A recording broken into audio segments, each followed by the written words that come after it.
I think it's propaganda.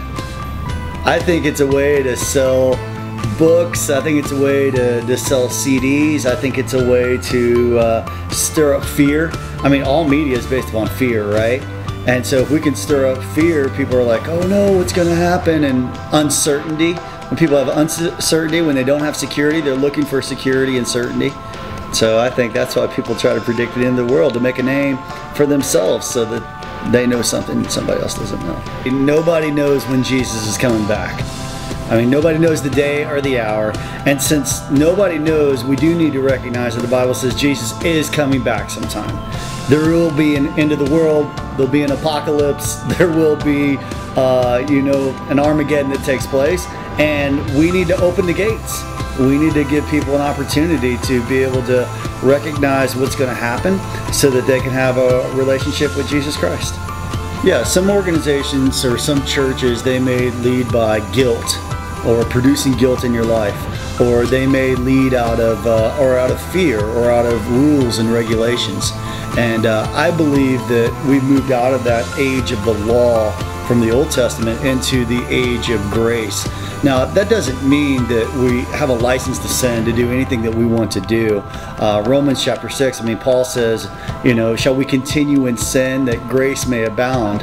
And he says, God forbid, first rap verse in the Bible, how shall we that are dead to sin live any longer therein? All right, what? How shall we that are dead to sin live any longer therein? And basically what he was saying is that, we don't have a license to sin. However, we're in an age of grace, and it's not built upon guilt and you missed it or you got it wrong, or your hair is not short enough, or you're not wearing the right thing, or you've got tattoos. No, we're actually in an age of grace now, and I'm thankful for God's amazing grace. I think that we're at a place where right now people think about right here and right now, and how do I satisfy my flesh, how do I satisfy myself?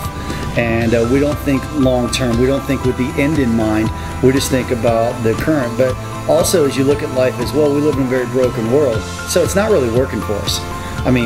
Depression stages are up more than ever. There's more anxiety than we have right now in the world than ever before. There's more suicide, there's more terrorism, there's more people trying to blow people up and shoot people and everything else. And so obviously we live in a very broken world. What we have in our flesh isn't working, and I think that people are looking for hope, and leaders, we're dealers in hope. And the hope is that, man, we have Jesus who came, he forgave us of our sin, and he gives us a new life, that the old things that we've done are passed away and all things are become new, and that we don't have to stare in the rearview mirrors. We don't have to live that life loaded down of guilt. Man, our front windshield is much larger than our rearview mirror. Man, we can forget the things which are behind, reach forth in the things which are before us. I'd say in our hearts right now, we all have a hole in our hearts, and there's something that's missing, something that doesn't quite work. We're missing something. You may have tried drugs, you may have tried alcohol, you may have tried sex, you may try pornography, you may try to make money. It may be all about your looks, but at the end of the day, all of those things fall short. And I think the piece that we're missing is this, what I call God-sized hole in our heart. And you may try to fill that hole with all this other stuff, but it doesn't quite fit. And I think at the end of the day, when you put your head on a pillow at night, you either have peace or you don't have peace. And if you lack peace, there is only one that is the Prince of Peace.